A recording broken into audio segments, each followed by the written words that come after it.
आज की इस वीडियो में हम 12, 15, 21 का एचसीएफ तथा एलसीएम अभाज्य गुणनखंड विधि से ज्ञात करना सीखेंगे। सबसे पहले जान लेते हैं कि अभाज्य गुणनखंड क्या होता है। किसी भी संख्या को हम अभाज्य संख्याओं के गुणनफल के रूप में व्यक्त कर सकते हैं, तो संख्याओं को अभाज्य संख्या के गुणनफल के रूप में व्यक्त करना ही अभाज्य गुणनखंड कहलाता है। हमको यहाँ 12, 15, 21 का एचसीएफ और एलसीएम ज्ञात करना है। इसके लिए हम 12, 15, 21 का अभाज्य गुणनखंड ज्ञात करेंगे। तो सबसे पहले हम 12 का अभाज्य गुणनखंड ज्ञात करते हैं, तो इसके लिए हमें 2 से इसको विभाजित करेंगे तो ये हो जाएगा 6, ठीक ना। फिर इसको 2 से विभाजित करेंगे तो ये हो जाएगा 3, यानी कि हम 12 को अभाज्य संख्या 2 और 3 के गुणनफल के रूप में हम इस प्रकार से लिख सकते हैं 2 गुने 2 गुने 3 को हम घात के रूप में लिख सकते हैं 2 के पावर 2 और यहाँ पे ये गुना 3। अब चलिए हम 15 का अभाज्य गुणनखंड ज्ञात करते हैं, तो इसके लिए हम 3 से इसको विभाजित करेंगे तो ये हो जाएगा 5, यानी कि हम 15 को 3 × 5 यानी 3 गुने 5 के रूप में लिख सकते हैं। यही 15 का अभाज्य गुणनखंड कहलाता है, ठीक है। चलिए 21 का अभाज्य गुणनखंड ज्ञात करते हैं, तो 21 को हम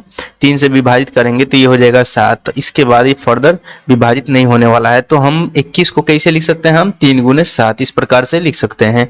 21 का यही 3 गुने 7 अभाज्य गुणनखंड कहलाएगा, यानी कि हमने 12, 15, 21 का अभाज्य गुणनखंड ज्ञात कर लिया है। आइए अब इसका हम हाईएस्ट कॉमन फैक्टर यानी कि एचसीएफ ज्ञात करते हैं।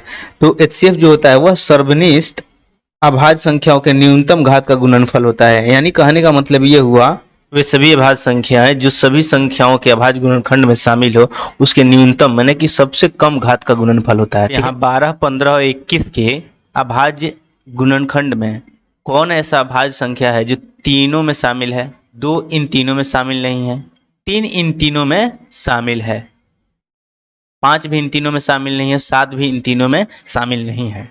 जो तीनों में शामिल होगा उन्हीं संख्याओं को लिया जाएगा। इसमें भी ये देखना है कि 3 का न्यूनतम घात कितना है, तो 3 का न्यूनतम घात 1 है। इस प्रकार से 12, 15 और 21 का जो एचसीएफ होगा वह 3 के पावर 1 यानी कि 3 ही होगा।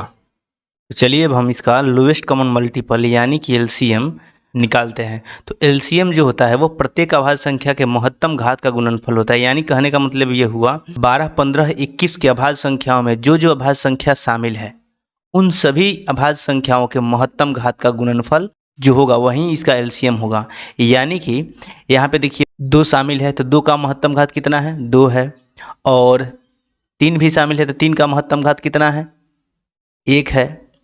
फिर 5 भी शामिल है तो 5 का महत्तम घात कितना है, 1 है, और 7 भी शामिल है तो 7 का महत्तम घात 1 ही है। अब क्या कीजिए, इसका गुणनफल ज्ञात कर दीजिए। तो 2 के पावर 2 कितना होता है, 4 होता है, और 3 के पावर 1 3, फिर 5 के पावर 1 5 होता है, और 7 के पावर 1 7 होता है।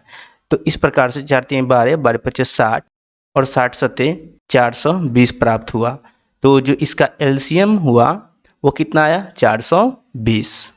इस प्रकार से हम किसी भी संख्या का और कितना भी संख्या दिया रहे हम अभाज्य गुणनखंड विधि से संख्याओं का एचसीएफ और एलसीएम आसानी से ज्ञात कर सकते हैं।